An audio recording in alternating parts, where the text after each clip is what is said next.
Donc le tasbih, littéralement, c'est exempter Allah, soustraire à Allah toute caractéristique, tout attribut, tout nom, toute fonction, toute représentation qui n'est pas conforme à la réalité divine. C'est ça le sens très profond du tasbih. Ça vient de la racine sabaha, et le verbe c'est sabbaha. C'est un verbe particulier et il indique de cela. Donc le tasbih, c'est exempter le divin de toute représentation qui n'est pas conforme à la réalité divine. Et ô combien, par moment, on a des représentations d'Allah qui ne sont pas du tout conformes à la manière dont lui, il se donne à être connu de nous, subhanahu wa ta'ala, notamment bil Qur'an, mais pas que. Bina'amihi, par toutes ces sources de jouissance dont il nous fait grâce, par tous ces signes créationnels qui peuvent nous émerveiller, par le beau qui émane de la création, qui n'est juste qu'une réflexion, une projection de la beauté divine. Et Allah, en fait, il utilise plein de canaux pour se donner à être connu de nous, subhanahu wa ta'ala. Donc, le tasbih, en réalité, si on voulait être très précis, c'est l'exemptation. Donc, on a déjà expliqué ce que ça veut dire, exempter quelqu'un de quelque chose.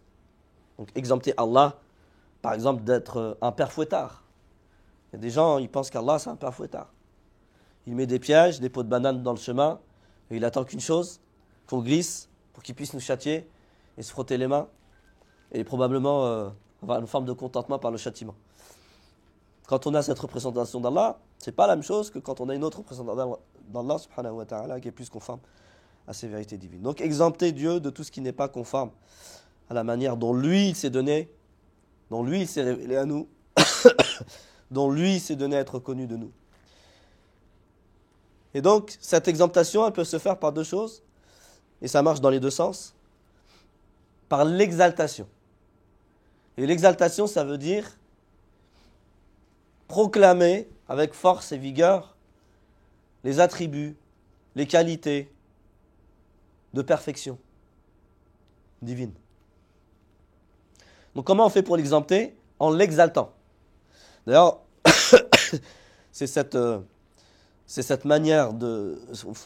forme de tasbih qui est utilisée dans le verset que je viens de psalmodier. Yusabbihuna bihamdi rabbihim. Vous avez vu? Donc les anges exemptent le divin de tout ce qui n'est pas conforme au divin par le hamd de leur maître, par l'exaltation, par l'exclamation, par la formulation de tout notre cœur des attributs de perfection divine. Et par moment, le tasbih, il peut prendre une autre forme.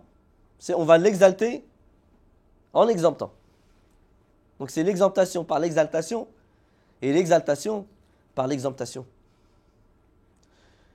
Donc, le soustraire de tout ce qui n'est pas conforme à sa réalité est déjà en soi une exaltation. On peut l'exalter de deux manières, Allah subhanahu wa ta'ala. Par la positive, par l'affirmation de tout ce qui est conforme à lui, et par la soustraction de tout ce qui n'est pas conforme à lui. Et ça, c'est le sens très profond du tasbih. Et ce n'est pas juste une parole. C'est un travail de tous les jours. Ça me rappelle une anecdote. J'étais dans le tramway. Il y avait une personne, en fait, qui à un moment donné, s'est mis à discuter avec d'autres personnes. Et elle a loupé son arrêt. Et son premier réflexe, ça a été de dire, c'est le maktoub. Moi, dans ma tête, j'ai dit, c'est vrai que le divin, il a que ça à faire, en fait. De te faire louper ton arrêt. Des fois, il y a une forme d'absence d'humilité dans ce qu'on remet à Allah. Nous ne sommes pas le centre du monde. C'est lui le centre. Les choses qui relèvent de notre responsabilité, Allah, il nous a laissé en toute responsabilité, en toute capacité, en toute aptitude, en tout pouvoir d'agir, de le faire. Allah, il nous dit « Kulla yawmin huwa fi sha'n ». Donc dans le fait de penser qu'en fait, il y a une forme de volonté divine, dans le sens d'une volonté spécifique et orientée vers nous lorsqu'il nous arrive des choses, c'est déjà se considérer comme étant le centre du monde. Allah, il a la création à gérer. Par contre, ce qui nous arrive, il nous a laissé complètement à notre responsabilité. C'est le sens très profond du qadar. Comme Omar a dit une fois à un compagnon qui lui a dit « Atafiru min qadarillah ya Omar, ya Amir al-Mu'minin » Est-ce que tu vas fuir le destin d'Allah? Lorsque Omar n'a pas voulu rentrer dans une ville où il y avait une pandémie, il a dit « Afiru min qadarillah ila qadarillah » Je fuis un qadar d'Allah, c'est-à-dire un champ du possible donné par Allah, pour un autre champ du possible par Allah, donné par Allah. Ça rentre jusque dans ces petits détails, le tasbih. Jusqu'à ce qu'il n'y ait plus aucune once de choses, de représentation, de conception, de croyance à propos d'Allah, qui n'a absolument rien à voir avec la manière dont Allah s'est décrit, dont Allah s'est révélé à nous, s'est rendu accessible à nous.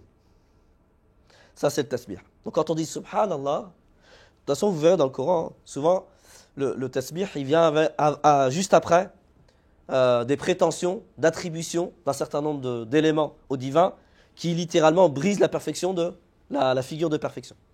وَقَالُوا اتَّخَذَ اللَّهُ وَلَدًا Subhanah. Et ils ont prétendu que quoi? Qu'Allah s'est attribué des enfants. Donc, ouais, on attribue à Allah quelque chose qui n'est pas du tout conforme quoi, à la réalité divine. Donc si vous relisez le Coran, les Subhanahu dans le Coran, ils sont, si ce n'est tous, majoritairement, je suis pas sûr qu'ils soient tous, mais majoritairement, ils viennent toujours après le fait d'avoir attribué à Allah quelque chose qui n'est pas du tout conforme à la réalité divine. Donc quand on dit Subhanallah, c'est ça qu'il faut essayer de concevoir, d'envisager, de se représenter.